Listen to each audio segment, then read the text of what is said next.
Velkommen til. Vi har fundet en årsrapport fra 2010, en officiel årsrapport, som er indsendt til styrelsen den 7. juni 2011, og vi skal se, hvor mange fejl vi kan finde på 24 minutter. Og lad os starte på forsiden. Så gå ned i bunden af forsiden, så kan vi se, at den er vedtaget på generalforsamlingen den 1. i 6. 2011, og her skal efter indsendelsesbekendtgørelsen anføres generalforsamlingsdatoen. Den er god nok.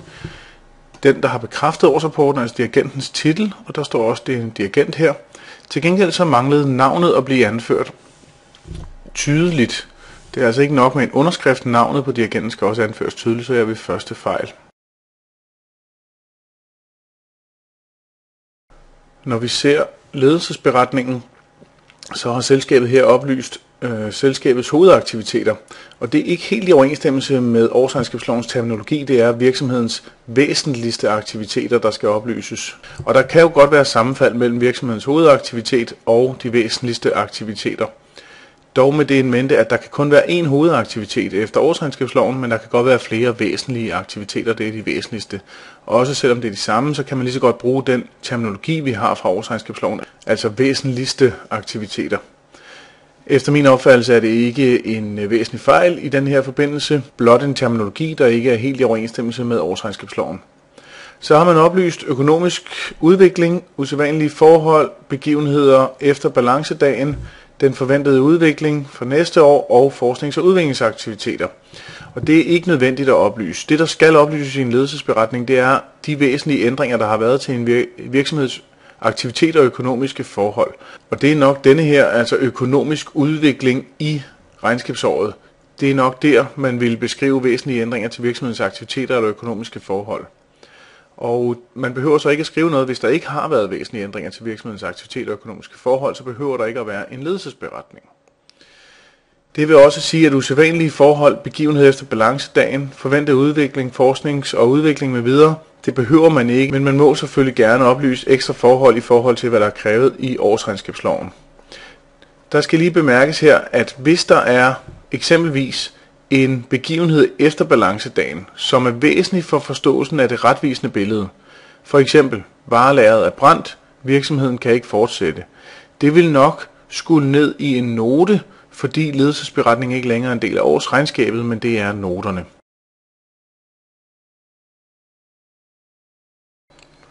Når vi ser på ledelsespåtegningen, så har ledelsen her skrevet under på, at årsrapporten er aflagt i overensstemmelse med årsregnskabsloven, og at årsregnskabet giver et retvisende billede. Det er rigtig fint. Jeg savner dog en beskrivelse af, at ledelsen skriver under på, at ledelsesberetningen efter deres opfattelse også giver en retvisende redegørelse for de forhold, som den nu vedrører. Og ellers så er der fint med underskrift og dato og titel på direktør med videre.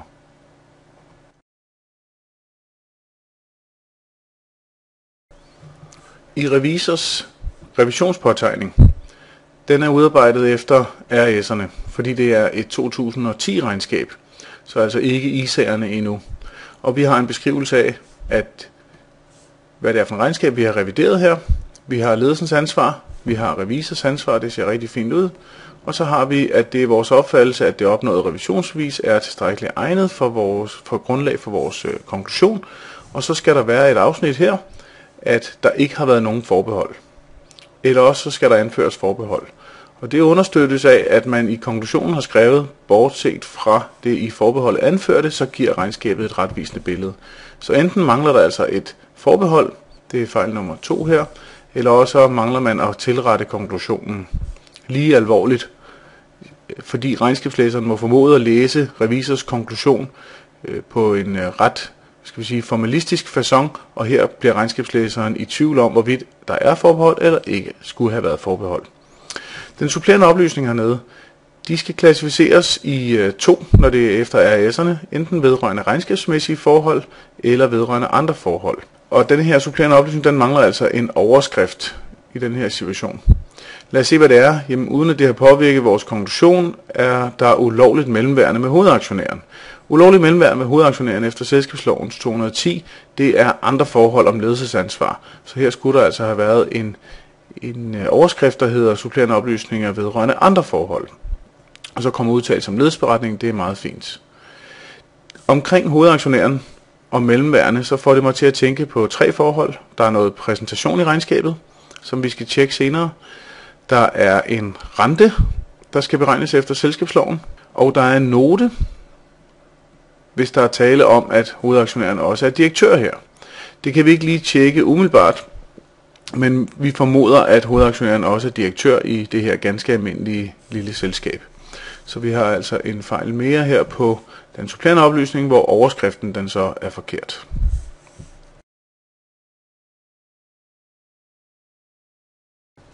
I anvendt regnskabspraksis er det anført, at årsregnskabet er aflagt i overensstemmelse med klasse B. Det er fint. Jeg kunne godt have tænkt mig et afsnit, hvor det var anført, hvorvidt anvendt regnskabspraksis var ændret, eller den samme anvendte regnskabspraksis som sidste år. Man må ikke gå rundt og ændre sin anvendte regnskabspraksis. Der er nogle undtagelser, og derfor må vi formode, at anvendt regnskabspraksis er den samme som sidste år, altså uændret i den her situation. Nettoomsætningen skal beskrives, også selv om man starter med bruttofortjeneste, så det ser rigtig fint ud, og der er omkostninger til råvarer og hjælpematerialer, det er meget, meget fint. Andre eksterne omkostninger, finansielle, jeg har ikke lige nogen umiddelbare kommentarer til det. Skat, materielle, der sker noget hernede, fordi der har vi en ejendom, som ikke afskrives. Den her ejendom, den står her med afskrives ikke. Og så er der anført en restværdi, og EV, det er antagelig en ejendomsvurdering. Det er ikke pligtigt at oplyse om ejendomsvurderingen, som det var i gamle dage. Den her restværdi, det kan være udtryk for, at ejendommen er afskrevet ned til restværdi eller skrapværdi, og derfor ikke skal afskrives yderligere.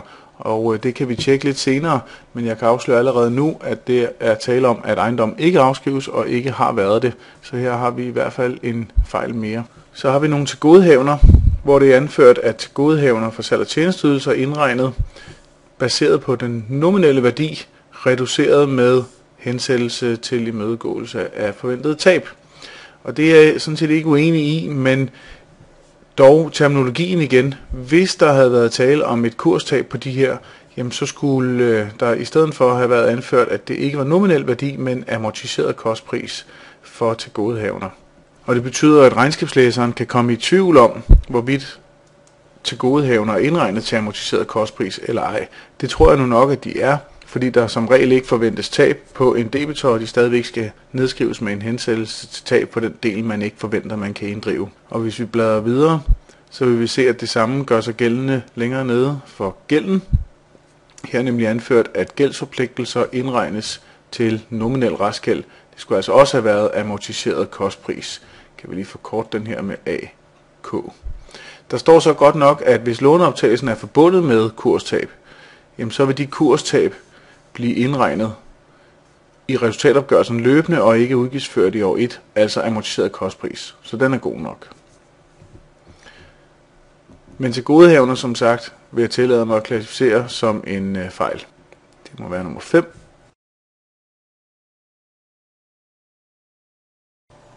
Så har vi resultatopgørelsen, og her ser det ud til, at vi som udgangspunkt overholder årsregnskabslovens skemakrav.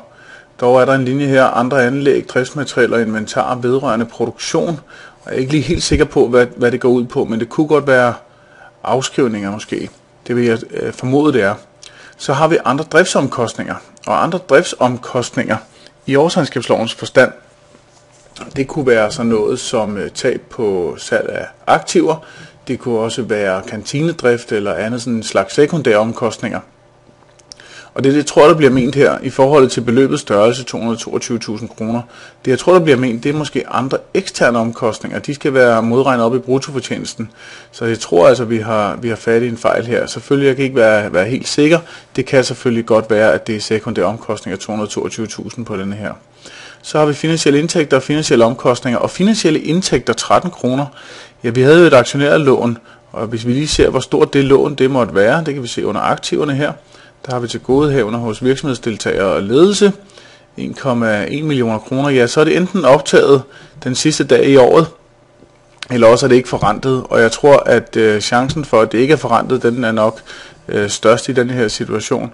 Så vi antager, at det her det er en fejl. Det betyder også, hvis det ikke er forrentet, så skulle det have været med som en supplerende oplysning i revisors påtegning, hvis revisor er blevet bekendt med, at det ikke er blevet forrentet, fordi så kan ledelsen ifalde ansvar. Så der skulle altså både have været anført, at der var et ulovligt lån, og at det ikke var forrentet. Så her må vi have fejl nummer 8. Så kan vi jo også se, at der ikke er sammenligningstal på. Og så kunne man jo godt formodet, at det så var første år. Det har vi tjekket, det er det ikke.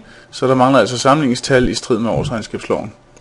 Så har vi ekstraordinære omkostninger, og det vil selvfølgelig ikke afvise, at ekstraordinære omkostninger er rigtige her. Men ekstraordinære omkostninger efter sådan gældende fortolkning af årsregnskabsloven, jamen det er ekspropriation og naturkatastrofer. Altså salg af et aktiv eller nedlukning af en aktivitet eller tilsvarende og tab på det, det vil ikke være en ekstraordinær omkostning, men en ordinær omkostning. Så her tror jeg også, vi har fat i en fejlklassifikation. Vi giver den et fejlnummer 11.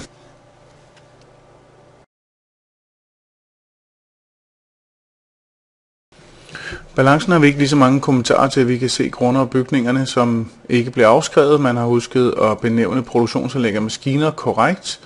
Deposita kommer med som et finansielt anlægsaktiv, det er fint. Og så har vi ellers de her nede under omsætningsaktiverne, de her tilgodehavende hos virksomhedsdeltagere og ledelse på godt 1 million kroner. Og man kan jo i øvrigt diskutere om tilgodehavender, når det er 1,1 millioner kroner, som er ulovlige, om det så er et forhold, som er alvorlig økonomisk kriminalitet, som eventuelt skulle indberettes til statsadvokaten for særlig økonomisk kriminalitet, SØK. Der mangler igen sammenligningstal.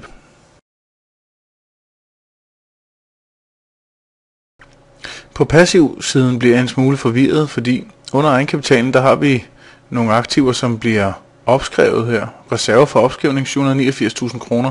Og jeg mindes ikke lige, at jeg har set i anvendt regnskabspraksis, at der skulle være aktiver, som blev opskrevet. Så det her tør jeg godt at klassificere som en fejl, enten i anvendt regnskabspraksis eller her under reserve for opskrivning. Derudover for opskrivning er til at tænke på, at 25% af en opskrivning skal jo bindes på reserve for udskudt skat. Og i denne her situation, der er reserve for udskudt skat ikke helt 25% af opskrivningen her. Der burde jo stå et par 100.000 hernede på reserve for udskudt skat. Det kan selvfølgelig komme andre steder fra at gøre, at den udskudte skat ikke bliver så stor som 25%. Det kunne for eksempel være fra negativt overført resultat. Men det overførte resultat, det er altså positivt her, så det kommer ikke derfra. Og så kan det komme fra mindre afskrivninger på driftsmidler rent skattemæssigt. Så har vi gæld til realkreditinstitutter på 1,6 millioner kroner. Og det får mig til at tænke på, at der er nok nogle sikkerhedsstillelser her omkring gæld til realkreditinstitutter, som skal opløses. Og de sikkerhedsstillelser, dem har vi et andet sted, som vender jeg tilbage til. Jeg antager, at kreditinstitutter hernede, at det i kortfristet gæld, at der er en anden del af den langfristede gæld. Den skal i hvert fald klassificeres korrekt, langfristet til kortfristet gæld. Og så det antager vi, at det må være korrekt. Så kommer vi til noterne, og her har vi en personalenote, som også skal være der, når man opstiller efter den artsopdelte resultatopgørelse. Lønnoten skal vise løn, pension og andre omkostninger til social sikring. Og enten er der ikke nogen pension her, eller også er det ikke vist i strid med årsregnskabsloven, så det tillader jeg mig at klassificere som værende en fejl. Så har vi anlægsnoten, man behøver ikke at vise den, men nu er den vist, og her kan vi se, at der ikke er afskrevet på ejendommen, heller ikke primoåret. Vi kan også se, at den udskudte skat kan komme fra driftsmidlerne, hvor der er sket mere eller mindre afskrivning. Så kan vi se reserven for opskrivning, som vi allerede har klassificeret på et tidligere tidspunkt. Og så har vi endelig anden gæld, som er specificeret. Det er altså ikke nødvendigt at vise noten for anden gæld, men man må selvfølgelig gerne i denne her situation. Så har vi langfristet gæld her, langfristet tilgodehavender. Og det ser lidt mærkeligt ud, fordi der står noget her med, at der er nogle omsætningstilgodehavender, som er x kroner. Det ligner en standardnote, som ikke er tilrettet. Op- og nedskrivning her oplyses tilbageført op- og nedskrivninger igen. Det ligner noget standard, som man ikke har fået tilrettet. Forudbetalinger for kunder. Hvis man modregner forudbetalinger for eksempel i gang med en arbejder, så skal det oplyses. Fordi ellers er det ulovlig modregningsstrid med årsregnskabslovens paragraf 13. Og så er der den langfristede gæld, der forfalder efter mere end 5 år. Der står også X her i den her situation. Og det bliver så fejl nummer 14. Tilsvarende her datterselskaber, men vi klassificerer det ikke som en fejl igen, fordi vi har allerede taget den her note som en fejl i sig selv.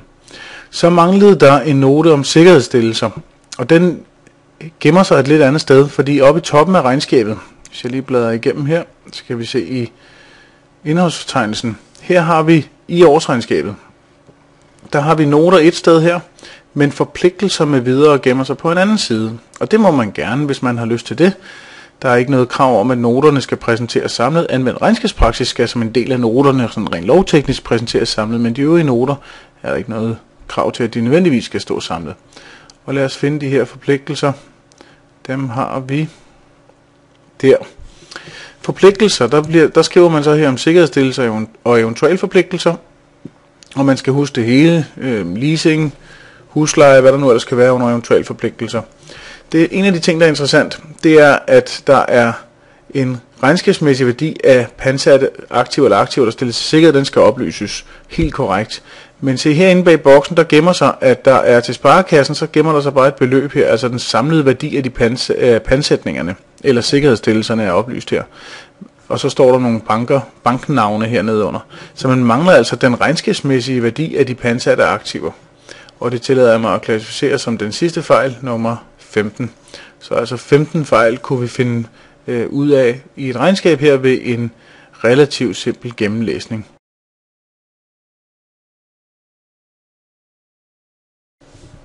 Lad os gennemgå fejlen igen for at få et overblik og for at se, hvad det var, vi fandt. Vi havde gang i en årsrapport for 2010.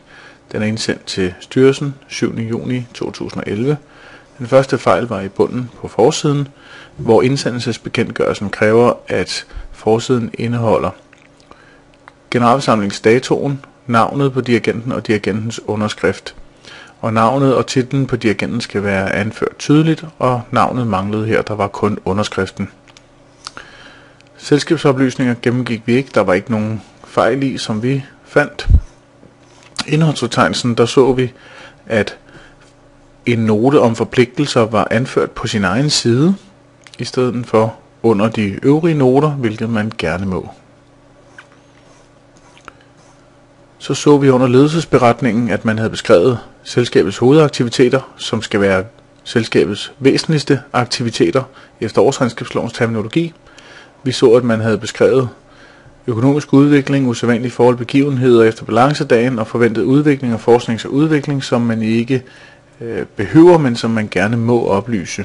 Det, der skal oplyses, det er væsentlige ændringer til virksomhedens aktiviteter og økonomiske forhold, altså typisk under det her afsnit økonomisk udvikling i regnskabsåret.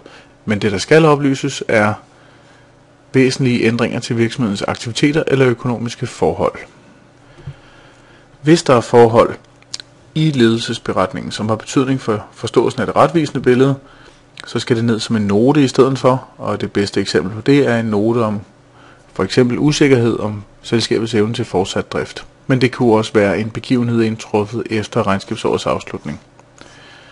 Så havde vi ledelsespåtegningen. Her savnede vi en sætning om, at ledelsesberetningen efter ledelsens opfattelse giver en retvisende redegørelse for de forhold, som den vedrører. Det var det eneste der. Så havde vi revisionspåtegningen, der var opstillet efter RS'erne, revisionsstandarderne, altså de danske revisionsstandarder, fordi det er et 2010-regnskab. Der havde vi et problem nede omkring forbehold. Revisor har ikke anført, at revisionen ikke har givet anledning til forbehold, men nede i konklusionen har revisor også skrevet, at det er revisors opfattelse af årsregnskabet, bortset fra det i forbeholdet anførte, giver et retvisende billede. Det vil sige, enten så mangler der et afsnit om, at der ikke er nogen forbehold, og så er konklusionen forkert, eller også mangler der at blive anført de forbehold, der nu skulle have haft været. Under den supplerende oplysning havde vi et problem, fordi den supplerende oplysning skal klassificeres med en overskrift, der hedder supplerende oplysninger vedrørende andre forhold. Der er altså 2 kategorier, for så vidt angår en påtegning på et 2010-regnskab. Der er kommet en ekstra kategori i 11-regnskaberne, som følger af de internationale revisionsstandarder. Men i 2010 var det altså enten regnskabsmæssige forhold eller andre forhold. Og i denne her situation var det et ulovligt aktionærlån. Det skulle have heddet supplerende oplysninger vedrørende andre forhold. Og det var fejl nummer 3. I anvendt regnskabspraksis kunne jeg godt have ønsket mig at få oplyst, om anvendt regnskabspraksis var ændret eller uændret. Vi formoder, at den er uændret. Så var der en ejendom, hvor der ikke foretages afskrivninger. Det skal der efter årsregnskabsloven. Det var fejl nummer 4. Hvis man ikke ønsker at afskrive på en ejendom, har man jo mulighed for at indregne den til dagsværdi, hvis det er en investeringsejendom. eller opskrive den til en højere dagsværdi, og så foretage afskrivninger også på opskrivningen. Så havde vi, at tilgodehavender ikke blev indregnet til amortiseret kostpris. Det kan godt være, at værdien rent faktisk er den samme, men terminologien er, at det skal indregnes til amortiseret kostpris, hvor kurstab eller kursgevinst deles ud over perioden, og ikke må indtægtsføres eller udgiftsføres i det første år. Så kom den særlige side med forpligtelser, hvor man havde oplyst om sine eventuelle forpligtelser og sikkerhedsstillelser, og her havde vi en fejl i form af, at man skal oplyse den regnskabsmæssige værdi af de pantsatte aktiver. Her er oplyst, hvilken banker man har givet sikkerhed overfor, og hvad det samlede omfang af sikkerhederne nu måtte være, men altså ikke hvad den regnskabsmæssige værdi den nu måtte være på de aktiver, der er givet i pant eller stillet sikkerhed med. I resultatopgørelsen, der manglede sammenligningstal, det var en fejl, skal der være. Så var der posten andre driftsomkostninger, hvor vi tror, at det er tale om andre eksterne omkostninger, som er klassificeret forkert. Vi havde andre finansielle indtægter, det kunne være renter på et aktionærlån, og hvis renterne ikke er med, jamen så er det vel en fejl i sig selv, men derudover skulle der også have været en supplerende oplysning om ledelsesansvar, i det et ulovligt lån ikke er forrentet tilstrækkeligt efter selskabslovens regler, som kræver rente med den officielle udlånsrente plus 9%. Og den officielle udlånsrente er i skrivende stund 0,45%. Så det vil altså kræve, hvis man havde et lån netop nu, at det blev forrentet med mindst 9,45%. Så havde vi klassifikation af ekstraordinære omkostninger, hvor fortolkningerne til årsregnskabsloven siger, at ekstraordinære omkostninger, det er ekspropriation eller naturkatastrofer, og altså ikke eksempelvis tab ved salg af et aktiv, det skal under andre driftsomkostninger i stedet for. Altså ikke den post heroppe, som antageligt andre eksterne omkostninger, men under den normale post andre driftsomkostninger. Så havde vi under aktiverne en korrekt præsentation af grund- og bygninger og produktionsanlæg, der mangler sammenligningstal igen. Og så havde vi det her aktionærlån til godhavnens virksomhedsdeltagere og ledelse på 1,1 millioner kroner, hvor man kunne diskutere om, hvorvidt der er tale om særlig økonomisk kriminalitet. Under passiverne, der fandt vi en reserve for opskrivning, men vi havde ikke nogen beskrivelser i en regnskabspraksis om, hvilke aktiver der eventuelt bliver opskrevet, hvor der så skal bindes en reserve. Og det må nødvendigvis være en fejl, enten i en regnskabspraksis, eller fordi opskrivningen er forkert.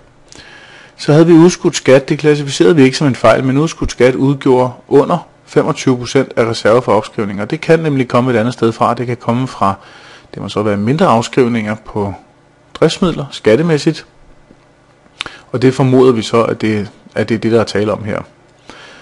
Under lang og kortfristet gæld, der diskuterede vi, om en andel af langfristet gæld skulle klassificeres som kortfristet gæld. Det formoder vi er rigtigt, så er regnskabsposten måske nok forkert her klassificeret. Det ved vi ikke rigtigt. Vi ved heller ikke, hvor stort et beløb der er, så vi kan ikke sige, om det er en væsentlig fejl eller ej. Men vi skal huske at klassificere kortfristet gældsforpligtelse som kortfristet og langfristet som langfristet. Så havde vi under noterne en personalenote her, hvor vi skal have oplyst løn, pension og andre omkostninger til socialsikring. Her er oplyst lønnen og andre udgifter til socialsikring, som så hedder omkostninger til socialsikring, men altså det antager jeg i hvert fald ikke er en væsentlig fejl, at man skifter ordet omkostninger ud med udgifter. Men vi mangler til gengæld pensionerne, så enten er der ikke nogen pensioner, eller også er det ikke oplyst. Så havde vi anlægsnoten, hvor vi kunne få verificeret, at der ikke er afskrevet på ejendommen. Vi kan se, at af- og nedskrivning af primo på ejendommen er 0. Anden gæld, der havde vi vist en note, som ikke nødvendigvis skal vises. Man er selvfølgelig velkommen til at vise flere noter, og man skal selvfølgelig huske at vise alle noter, som er betydende for det retvisende billede. Det samme gør sig i øvrigt gældende for hensatte forpligtelser. Så havde vi en note her omkring langfristet til godehavende, op- og nedskrivninger, forudbetalinger osv., som er en standardnote, der er ikke oplyst i det her regnskab, hvor stor en del af eksempelvis den langfristede gæld, der forfalder mere end 5 år efter balancedagen. Der er heller ikke oplyst om omsætningsaktiverne forfalder efter mere end et år fra balancedagen, hvilket gør, at jeg vil klassificere dem som anlægsaktiver i stedet for. Hvis der er sket tilbageført op- og nedskrivninger, så skal det oplyses. Det er det heller ikke her. Vi formoder, at der ikke er nogen tilbageført op- eller nedskrivninger. Og hvis der er forudbetalinger fra kunder på i gang med at arbejde for fremmed regning eksempelvis, som er modregnet i den relevante regnskabspost, så skal det oplyses. Vi antager, at der ikke er nogen. Og hvis man har datterselskaber eller associerede virksomheder, så skal man oplyse navn, hjemsted, retsform, ejerandel osv. Der er et par stykker af dem, der kan undlades, hvis man bruger interværdis metode. Nu har selskabet her ikke nogen dattervirksomheder, men det forvirrer regnskabslæseren, tror jeg, at der kommer sådan en note her uden indhold i. Det var, hvad vi fandt. 15 fejl på lige godt 20 minutters penge. Jeg håber, at du fik et godt udbytte. Tak fordi du kiggede med.